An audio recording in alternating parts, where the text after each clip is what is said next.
Bonsoir, bienvenue dans ce deuxième volet de l'épisode de l'Almanach des Fées Célestes de la semaine du 19 au 27 novembre 2021, la troisième phase de la deuxième lune d'automne, soit de la pleine lune au dernier quartier. Pleine lune donc le 19 novembre avec une éclipse partielle de lune, partielle très prononcée, quasi totale, mais qu'on ne pourra pas vraiment apprécier en France puisqu'elle commence, quand elle commence, la lune se lève. Non, il se met à faire jour, c'est ça. C'est au lever du jour pour nous, donc ça ne va pas. Ça ne le fait pas. Ah oui. Et donc la lune se couche. De 7h à 13h, hein, c'est un peu dur là. Voilà, alors on va regarder les thèmes de cette période fort extraordinaire. Tu as des nouvelles, des choses à nous dire, Christophe, toi qui lis les messages de la clé. Alors, si je veux vous montrer les images, il faut que je partage. Ah, la clé, c'est mort en ce moment. Ah ouais, ils sont dépassés. C'est mort en ce moment, la clé. Ah bah oui, on change tellement de ouais, contexte que la clé, ils sont jamais sortis du contexte. Ils pensent là, en mode ancien, alors là, il doit être dépassé. Le dernier message, c'était la 27. Je t'entends mal. Répète si tu peux. Accord en maison lunaire 12, finalement, mais à minima. Tu m'entends mal. Attends. Peut-être si tu peux répéter, j'ai entendu un mot sur deux, j'ai rien compris. C'est juste. Alors,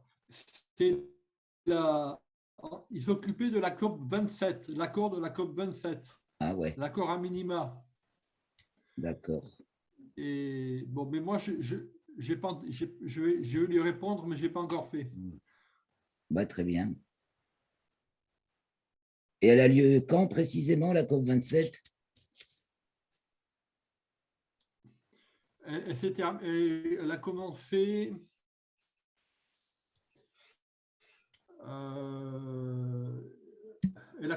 en maison lunaire 22, enfin, dernière maison lunaire 22, et elle s'est terminée maison lunaire 12. Alors, je vais te dire, je vais essayer de C'était ces jours-ci, là, alors. Oui, c'était ces jours-ci, ces 15 derniers jours. Et c'était où ? À quel endroit ça s'est déroulé ? À Glasgow. Glasgow, d'accord. À Glasgow, en Écosse. Ok, il a regardé ça du point de vue des maisons lunaires, donc Maurice Charvet, ce qui est toujours intéressant. Voilà. Ça a du sens. Alors, moi, je vais regarder. Ouais. Okay. Bon, ben voilà, nous, on va regarder le thème de cette pleine lune. On se souvient d'ailleurs, on avait un Pluton au descendant, là, je crois, à la nouvelle lune, qui fait qu'évidemment, il y a de quoi être un peu dérouté. Et par rapport à ce qu'on est habitué à reconnaître, on ne reconnaît rien. Alors, c'était, je crois, la nouvelle lune et nous sommes maintenant à la pleine lune. Enfin, je peux vérifier mes dires quand même en surfant sur les cartes. Ça doit être elle. Donc là, c'est lunette. L'entrée du soleil en Sagittaire, bien sûr, nous allons parler le 22 novembre. La pleine lune le 19. Regarde quand c'est que... Voilà, c'est bien ça, la nouvelle lune, le 4. On avait Pluton au descendant, donc... Là, il n'y a pas d'événement, on n'est pas habitué à ce qui arrive, à ce qui se présente, ça ne reconnaît pas par des analyses structurelles. Donc, c'est flou. Alors, le 19, pleine lune, donc, pour nous, vous voyez, donc la lune, au moment de la pleine lune, la lune est couchée. Elle est près du nœud, puisqu'il y a une éclipse, et le soleil est en face, au nœud descendant, puisque la lune est au nœud ascendant. Et donc, ça se passe sur fin taureau scorpion, hein, mais le nœud, il est dans le deuxième degré encore, Gémeaux Sagittaire, quelque chose. Donc, on est sur la charnière taureau Gémeaux et scorpion Sagittaire. C'est quelque chose qui va entraîner un grand mouvement. Je pense qu'avec les éclipses et les cycles de Saros qu'il faut se regarder. N'est-ce pas, Didier? Tiens, Didier pourrait nous parler des éclipses, parce que c'est quand même un grand spécialiste, Oui.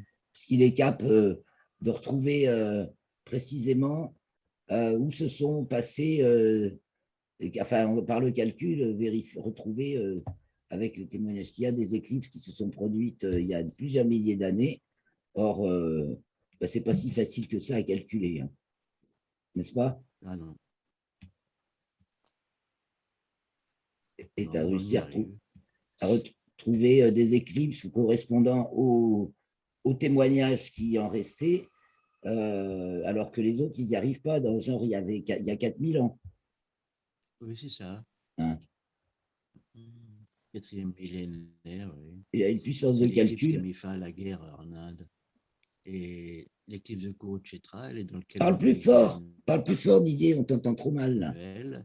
Il fait cette éclipse. Ah oui, bon.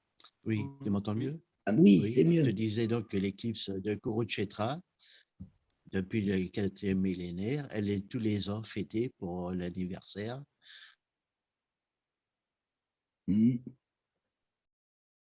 Mince coupure. Pour, pour avoir marié les enfants des deux tribus qui se faisaient la guerre, quoi. Donc, c'est la plus ancienne. Toute l'Inde fait ça. Et oui, c'est un mariage du Soleil et de la Lune. Quelqu'un me l'a redit tout à l'heure. C'est une éclipse, c'est comme un mariage, puisque non seulement les deux astres se rencontrent, enfin une éclipse ou une occultation, parce que bon, une éclipse de Lune, c'est bien une éclipse de Lune, la Lune passe dans l'ombre de la Terre, mais une éclipse de Soleil, c'est une fausse appellation, c'est une occultation, mais tout le monde dit éclipse.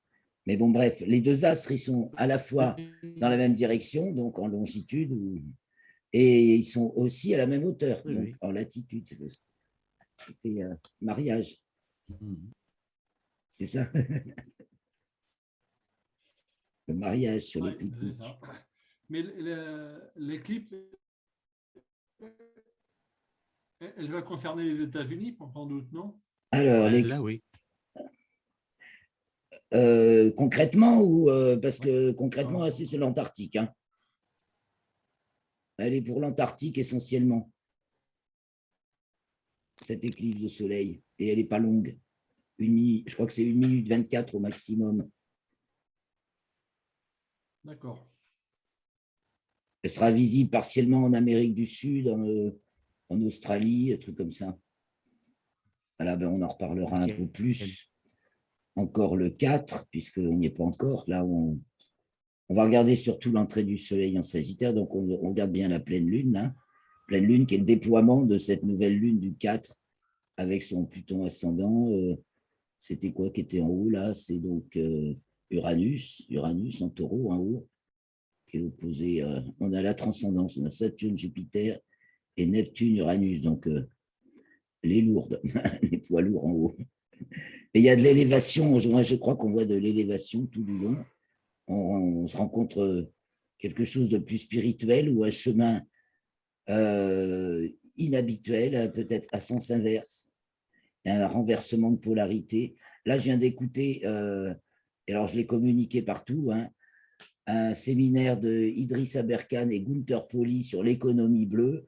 Les amis, si vous trouvez un meilleur modèle d'affaires économique et écologique qui nourrit tout le monde, qui assainit la planète, qui fait waouh, waouh, waouh, waouh, waouh, c'est le concept qui change, c'est tout, c'est hyper génial. Donc je vous invite, je crois que j'ai réussi à le partager sur le groupe Facebook de Rocas, mais je l'ai mis sur ma page et sur le groupe Axipica aussi, alors il est partout.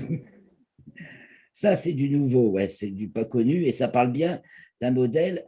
Alors, c'est bien la gestion des affaires et de tout. On part du déchet et pour développer un profit, c'est-à-dire qu'il n'y a aucun sous-produit. Tout sous-produit de l'exploitation de quelque chose, par exemple, on veut faire du café, ben, tous les sous-produits deviennent des valeurs, en plus qu'on des vertus dépolluantes ou protectrices. C'est extraordinaire, c'est juste de mettre en connexion, ben, faut avoir la connaissance, voilà, c'est la connaissance plutôt, développement. Donc ça, ce thème de la nouvelle lune illustre drôlement bien ce séminaire que je viens d'entendre. Je vous invite à les regarder. Bon, alors ça, c'était le premier quartier, le 11, la semaine dernière, donc, avec la Lune Verseau à l'ascendant entre Jupiter et Saturne. Ben voilà, on va avoir un truc vivant, quoi. C'est une inspiration. J'ai compris aussi un truc sur la maison 1, c'est la représentation du sujet, c'est l'inspiration qu'a le sujet. L'inspiration qu'il a, et la 5, existence du sujet, c'est l'expression qu'il en a. Et puis la 9, là, comment ça, il le transforme. Mais son inspiration initiale, la 1, son expression, comment il le manifeste en 5, et comment il le transforme en 9. C'est le mot inspiration, j'y avais jamais pensé, mais il va trop bien à la 1 pour le sujet. Ouais. Alors 19, enfin, vous me direz ce que vous en pensez. La pleine lune. Donc, eh bien, ça se passe donc au matin. C'est à quelle heure déjà? 8h57 8h57 TU. Oui, ça me fait 9h57. Et donc, ben, ça y est, la lune est couchée. C'est l'heure du maximum de l'éclipse, à peu près à 10h01 ou 2, je crois. Quelques minutes près, c'est la même chose. Et on a donc en train de se lever. Donc, ben, Mars s'est levé avant le Soleil. Et Mars, on commence à la voir. J'en ai pas parlé tout à l'heure, mais maintenant, on peut voir Mars dans le ciel du matin. Ça va être de plus en plus facile. Mercure, maintenant, s'éloigne de Mars et se rapproche du Soleil. Elle va être en conjonction supérieure le 29 et le Soleil aussi avance par là. Donc, Mars est de plus en plus distant du Soleil et Mercure s'approche du Soleil. Et je crois que c'est dans... Ben, ce sera forcément Sagittaire puisque ce sera le 29. Voilà, et donc tout le reste, c'est Nocturne, Vénus pour nous. Voilà, je suis en intérêt pour nous. Alors, qui sait qu'il y a cette pleine lune dans l'axe méridien? Qui sait qu'il y a celle-là, il faudrait faire de l'astrocartographie, c'est ça qui est intéressant. Qui sait qu'il a dans l'axe horizon? Et là, on va voir les coins du monde où c'est que, Ah oui. hein, où c'est que c'est sensible, quoi. Il y a quelque chose de plus sensible. Donc, pour nous, c'est en 11, c'est plutôt fun. Scorpion, c'est sérieux, c'est fun. Et donc, c'est une opposition, bien sûr. Il y a Uranus qui n'est pas loin, d'ailleurs, ça se voit en héliocentrique. On va voir, en héliocentrique, on va avoir donc Vénus opposée à Mars le 26, en même temps que Mercure entrera en Sagittaire le 26. Donc, Vénus opposée à Mars. Alors, ça vaut le coup d'en parler aussi de ça. On va regarder un peu le RET, donc Vénus opposée à Mars, parce que ça ne se produit pas tous les 4 matins en hélio, hein, comme ça se passe un peu plus souvent quand même que une conjonction inférieure à une autre conjonction inférieure de Vénus, puisque c'est entre Terre et Vénus, là c'est entre Mars et Vénus. Bon, c'est un moment fort qui doit se produire à peu près tous les ans finalement, si on calcule bien, puisque Vénus c'est 184 jours en moyenne, donc là ça doit être tous les un peu plus d'un an, mais guère plus souvent. Et donc Vénus, voyons un peu le RET, Vénus, représentation, existence de la représentation, passe de l'idée du modèle à son incarnation, et Mars entretient l'existence. Bon, on va bien sûr, là en Hélio, en plus, faut être simple, hein, on a le pôle féminin, le pôle masculin. Vénus sera entrée en taureau, parce qu'elle rentre en taureau le 21, et donc ce sera en taureau-scorpion, je crois que c'est au 8e scorpion-taureau. Donc Vénus 8e taureau, elle sera presque conjointe Uranus, et Mars scorpion, là où est Mercure maintenant, mais il sera à ce moment-là en Sagittaire. Donc c'est taureau-scorpion l'opposition. Donc c'est vraiment le pôle féminin Vénus en taureau et le pôle masculin Mars en scorpion, c'est assez poignant. Il y a de la... Mais en même temps, ça paraît vachement... je sais pas, je vois pas ça comme une guerre, au contraire, c'est la mise en valeur des deux pôles, peut-être la mise en exergue de ce qui bloque. Parce que Saturne Verseau, hein, ça grippe un peu encore. C'est le Saturne Verseau, Uranus Taureau. On se dit, tiens, Uranus serait mieux en Taureau, en Verseau, et Saturne en Taureau, ça peut opiniâtre. Alors, Uranus en Taureau, qu'est-ce que c'est? Comment la force, la fonction uranienne qui est de rassembler, polariser, hein, c'est le faisceau, c'est la polarisation. Hein, en Taureau, bah, ça polarise encore plus, donc ça polarise profond, mais c'est peut-être pour qu'on arrive à comprendre justement la nature de l'énergie féminine, ça on peut le voir, et carré à Saturne Verseau, qui, remarque, traditionnellement, c'est le deuxième domicile de Saturne, le Verseau. Elle s'y plaît quand même. Hein, le Capricorne, c'est son domicile féminin, le Verseau, son domicile masculin. Elle est systémique, Saturne, en Verseau. De toute façon, vous n'avez rien à dire là-dessus? Saturne, Verseau. C'est le système, moi je le vois un peu comme le système. Ah, mais c'est ce qui a en place, non, les structures, Verseau. Oui, mais il y a le côté donc force d'excitation recréatrice du Verseau qui est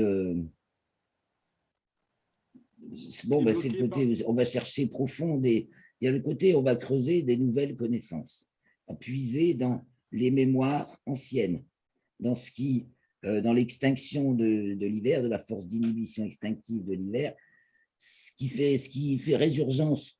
C'est comme c'est comme les fluctuations sur le fond diffus cosmologique, c'est à peine de 0,0003 pouillème de différence avec le fond global, mais on détecte le fond diffus cosmologique. Bon, ça peut aller jusque-là. Mais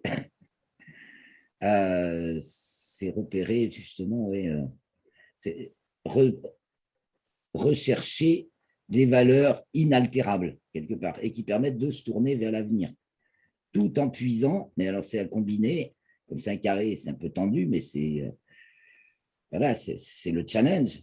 C'est un gros challenge en fait, c'est un gros challenge parce qu'il concerne notre façon de penser, de concevoir les choses, parce que c'est dans les signes divers que s'élabore la conception. Et puis par rapport à l'énergie, parce que c'est dans les signes de printemps, de vitesse d'excitation, dirons-nous, hein, vitesse, croissance du nord, que se développe, c'est les champs d'énergie, donc l'énergie concentrée au Taureau. Donc, voilà. Bon, en plus, qu'est-ce qu'on voit? Un petit carré Vénus-Pluton, mais dans le thème de la pleine lune. Mais ça, c'est assez passager. Il n'y a pas vraiment de détente à cette grande tension. Il y a Jupiter, Poisson, qui est bien avec Mercure et Mars. Donc, les choses semblent quand même aller, ça devient plus fluide. Et puis, il y a Pluton, qui est, par son petit carré à Vénus, sextile vers punaise, oui, le trigone de la Terre à Pluton, oui, ça c'est plus important, est soutenu par un sextile de Jupiter. Donc, on est dans l'axe du vrai, là. Il y a quelque chose de juste, et ça nous rappelle le Pluton qu'on avait pour nous, au descendant à la nouvelle lune. Mais ça, c'est que pour nous, donc, localement. OK. Bon, on va voir l'entrée du Soleil en Sagittaire. D'abord le dernier quartier, puis entre les deux, parce que restons sur les lunes. Dernier quartier, on trouve maintenant la lune au descendant. Premier quartier, la lune à l'ascendant. Dernier quartier, la lune au descendant. Donc, elle est pratiquement juste passée son opposition à Jupiter. Et donc, c'est au midi, pratiquement, 12h27, TU. Midi tout juste passé, à la conjonction supérieure de Mercure, c'est le 29, 2 jours après. Et donc, tout près d'une descendant qui est maintenant dans le premier degré Sagittaire, Gémeaux, Sagittaire. Mars est opposé à Uranus, ça vient. Ah bah non, c'est fait. Tiens, il était le 19. Mars, bah oui, Mars est opposé à Uranus. Ah oui, dans le faisceau, je ne l'avais pas vu, mais enfin, je ne l'avais pas bien vu. Mais il ne faut pas oublier, oui, la Lune est encore dans une dynamique uranienne. C'est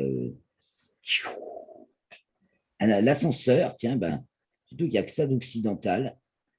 Donc on parle beaucoup de fusées. Hein, je viens de faire un peu la revue de presse. Et bon, ben, évidemment, il y a plein d'articles sur SpaceX. On va faire le vaisseau pour. C'est SpaceX qui va griller tout le monde pour retourner sur la Lune. Pendant que les Américains, enfin la NASA et compagnie, font les frileux, Elon Musk, il fonce. Et donc, après, rien en plein contact. Et on retombe sur ses pieds comme on peut, comme un petit acrobate. Sauf qu'on part d'un plancher mou. C'est une poisson de plancher mou. On saute en l'air, on fait la pirouette, on s'arrache. Hein, il y a la notion de s'arracher à la pesanteur. On s'arrache ou pas. Et puis là, il se passe sûrement tout un tas d'aventures qu'on voit en projection quand il n'y a rien dans une phase. Donc là, plein contact, il n'y a rien. Et bien, on a la projection de ce qui est en face. Voilà, donc du super Saturne-Vénus. Vénus, Pluton, Saturne, Jupiter. Ça représente ce qui nous meut, enfin, ou ce qui, évidemment, là, on est sur un schéma collectif, c'est la dynamique globale pour tout le monde, du moins pour tout le monde ici, oui, ainsi que là, c'est le modèle plutôt. Après, là, c'est perso, enfin, c'est local. C'est pas perso, c'est local. Ici, Saturne est à l'est. Et là, c'est local.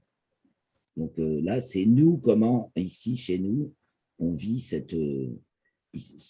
thème général qui est ici pour tout le monde, héliocentrique, mais donc qui est plutôt dans comment on le digère, c'est ce qu'on a la vision intérieure, c'est pas les faits ce qui est acté. Ce qui est acté, effectivement, c'est là, c'est ce qu'on va en retenir. Ce qu'on va en retenir, c'est là dans l'héliocentrique. Comment on se le représente? C'est là dans le thème objet équatorial. Donc, on se le représente, on agit. Là, il n'y a pas l'air d'avoir beaucoup de différence entre comment on se le représente et comment on agit. Il y a un sextile de plus, là. Sextile. Alors là, Saturne, et on fait 2 carrés, un demi-carré. C'est pareil. Pluton, trigone, sextile. Pareil. Vénus, trigone, Mars, trigone, Lune, sextile. Pareil. Alors, c'est Neptune. Ah, c'est Neptune. Un objet, elle est en sextile à la Lune et pas en relation. Donc c'est peut-être un peu moins facile qu'on s'imagine. Parce que Neptune, sextile Lune, on se dit ça passe tout seul. Ou alors, c'est qu'on s'imagine avoir des. Ouais, en plus, on pense avoir beaucoup d'aide oui, extraordinaire.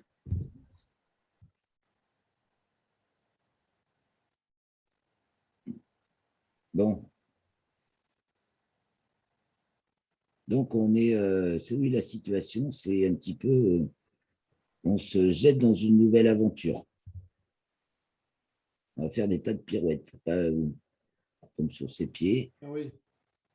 Pirouette, oui. Il y a des pirouettes avec, mais ça fait 3 mois, ça va faire 3 mois qu'on a Mercure Mars qui sont ensemble et ça fait tout le temps des pirouettes. Alors, il y a d'abord eu des pirouettes verbales en balance. Il y a eu beaucoup d'effets d'annonce et de choses. La pirouette, c'est pas de ne pas confiner à cause de la cinquième vague, pour préparer les élections. Ouais, oui, parce que les vagues, elles nous emmènent, on n'y fait plus attention, on s'en fout de leurs vagues. Ouais, donc c'est C'est voilà. plein de vide, leur truc. Les vagues sont faites pour surfer dessus, tiens, ben, ce que dit Gunther Pauli. Donc, et là, depuis que ça se passe en Scorpion, évidemment, c'est plus profond, c'est plus sérieux, c'est peut-être, je sais pas, c'est pas forcément, voilà, c'est plus profond, c'est plus sérieux, ça devient, on va voir l'envers du décor.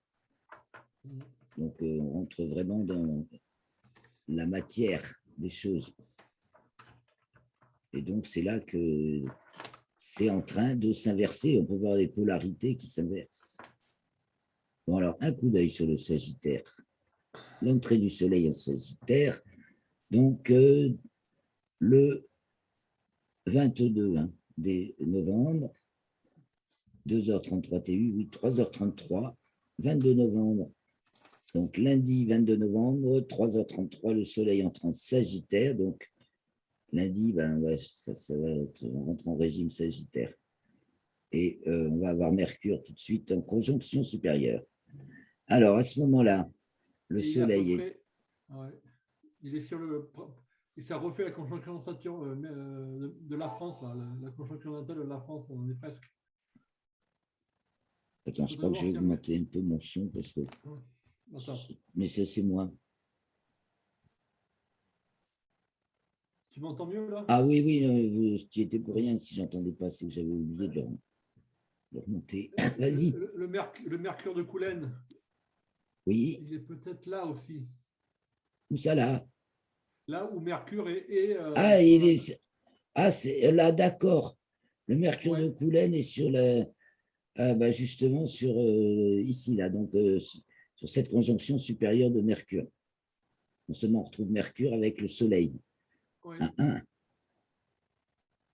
L'idée, est-ce que diffuse la France alors? Parce que on le sait depuis longtemps, mais tout le monde attend un déclic de notre part. Enfin, quelque part, le monde entier l'attend. Il ne sait peut-être plus très bien, mais enfin, il y en a beaucoup qui l'ont dit. Et nous, on l'a bien senti aussi. C'est un peu ce qu'on a approché quand on a fait notre étude sur l'histoire de France. C'est bien parce qu'on a visé les degrés du zodiaque sensibles dans cette histoire. Ah oui. Et donc, c'était l'anniversaire là de Coulaine. Les accords de Coulaine en l'an, rappelle-nous Christophe. 843. 843. Et donc, Coulaine, c'est à côté du Mans. Et c'est là qu'on considère l'origine légitime de la France, le premier acte constitutionnel de la France. Ouais, voilà. La première base juridique. Voilà, donc c'est ce que nous, on a retenu comme étant, comme thème d'origine pour parler de la France. Et ça marche bien, hein, ça, on l'a vérifié sur tous les changements de régime depuis le début de l'histoire, hein, c'est le travail qu'on a fait. Ça, on retrouve les points sensibles du thème de Coulaine sont activés, réactivés, et c'est ainsi qu'on peut tracer un petit peu la trame de notre histoire, quoi. Donc, on parle. Donc, France, maître des lettres et des arts. Elle est très Vénus, mais elle est un peu, elle a pris du goudron des plumes, la Vénus, et uranienne, inspiratrice pour les sciences et l'inspiration, mais justement cette vertu uranienne qui a fait le général de Gaulle, par exemple, qui a fait le fait qu'on soit un pays phare dans un certain nombre de domaines, est totalement étouffé maintenant en France depuis, regardez, chaque fois qu'on a des lumières, des gens brillants, on les interdit nous-mêmes, on les autocensure. Jean-Pierre Petit au CNRS, exemple, il y en a des wagons et ils sont obligés d'aller travailler à l'étranger. On ne garde pas nos cerveaux, on les soit on se moque d'eux et on les jette, et soit ils ont qu'à aller faire leur beurre ailleurs. C'est qu'on perd toute notre matière grise. La France perd Ça, sa c'est matière vrai. grise. Ça, c'est vrai, ça, ouais. C'est peut-être. Mais Il y a une fuite là. ça peut s'inverser si on veut. Ah ben carrément. Ah mais Ouais. trop carrément. Ben oui, parce qu'on est à l'origine de plein d'inventions géniales qui ne sont surtout pas développées en France, parce qu'en France, personne n'y croit. Les autres, ils les reprennent et ils les développent et ils sont du beurre et ça apporte quelque chose, ça apporte le bien que ça devait apporter. Donc, est-ce qu'effectivement, la France va changer ses marins de cap, en fait? Voilà, le cap. Oh punaise. Alors, la Lune, dans cet entre Sagittaire, est au dernier degré du signe des Gémeaux, Ouais. opposé au soleil de Macron, pile. Ah oui. Degré solsticial. Donc, un sommet, on atteint un sommet, on a parlé de sommet tout à l'heure, renforcé par Jupiter, un petit peu titillé par Uranus, enfin titille plutôt Uranus. Alors, mais il est en pleine santé, le petit.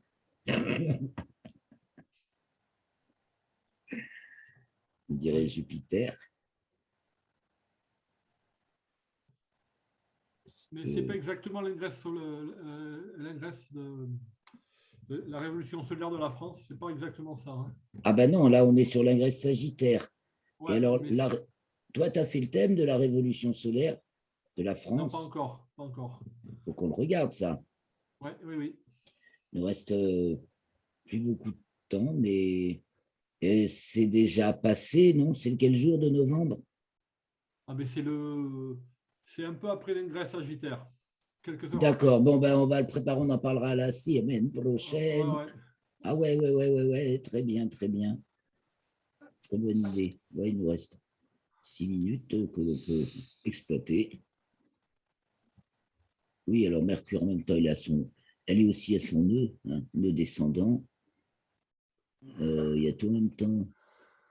Ah oui, non seulement elle va passer au nœud descendant de la Lune, mais elle est à son propre nœud descendant.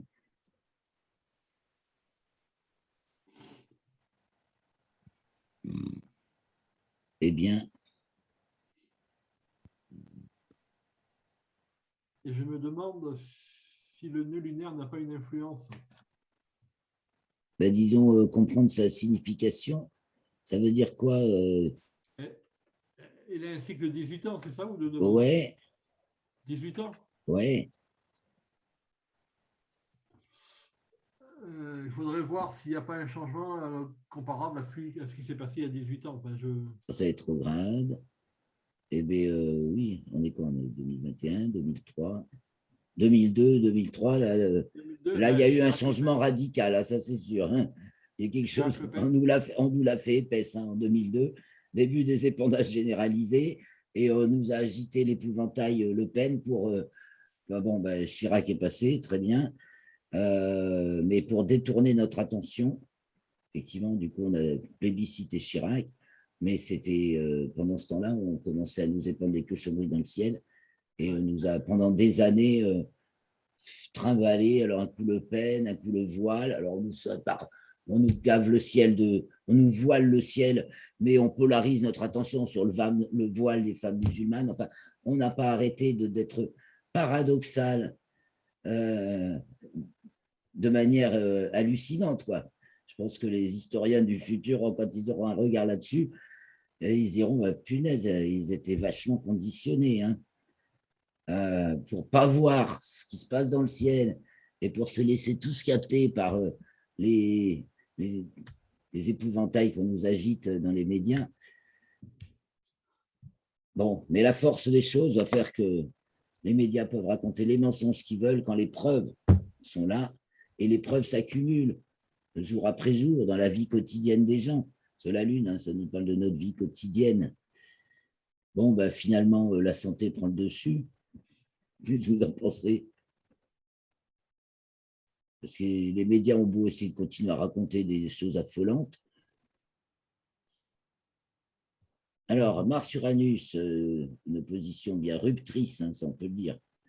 C'est rupteur. Et alors, donc, c'est parce qu'il y a rupture de niveau. rupture de niveau RET, petit coup d'œil sur RET, rupture. Mars, Uranus, ils ne sont pas au même niveau. D'accord, Donc, oui.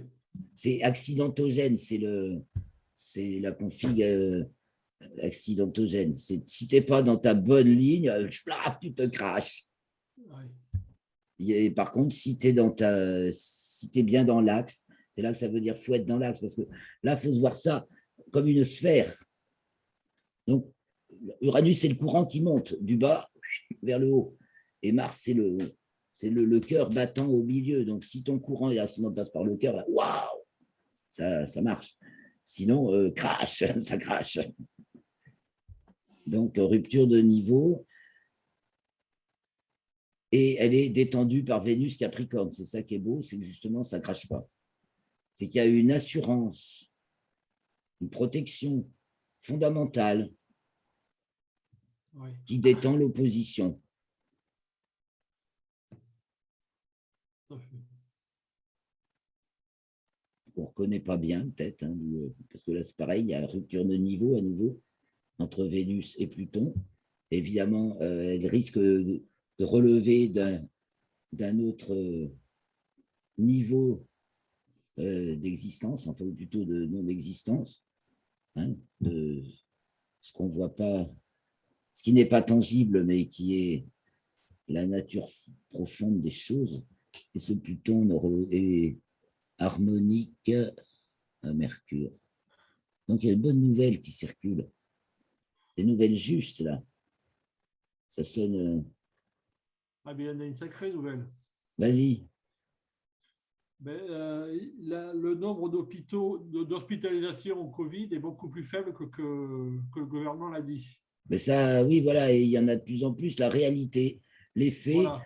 les faits finissent par avoir raison des illusions qui sont véhiculées et boostées à donf par les médias, mais qui ne sont que du vent. Donc, au bout d'un moment, personne n'y croit.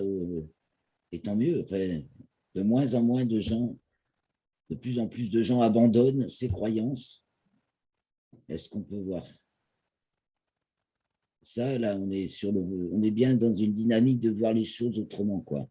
Ouais. Eh bien, nous allons clore là-dessus, je crois. Je vous remercie beaucoup de votre participation. On se retrouve bientôt. Hein, bonne semaine. Nous, on va collecter tout ce qui nous semble pertinent à remarquer, qui nous fait penser à ce qu'on voit là, parce que des fois, on voit le thème, puis la semaine d'après, on revient dessus, et entre-temps, il s'est passé des trucs. Et là, mais oui, bon sang, c'était ça. Pareil. On va voir comment se manifeste Vénus au cours du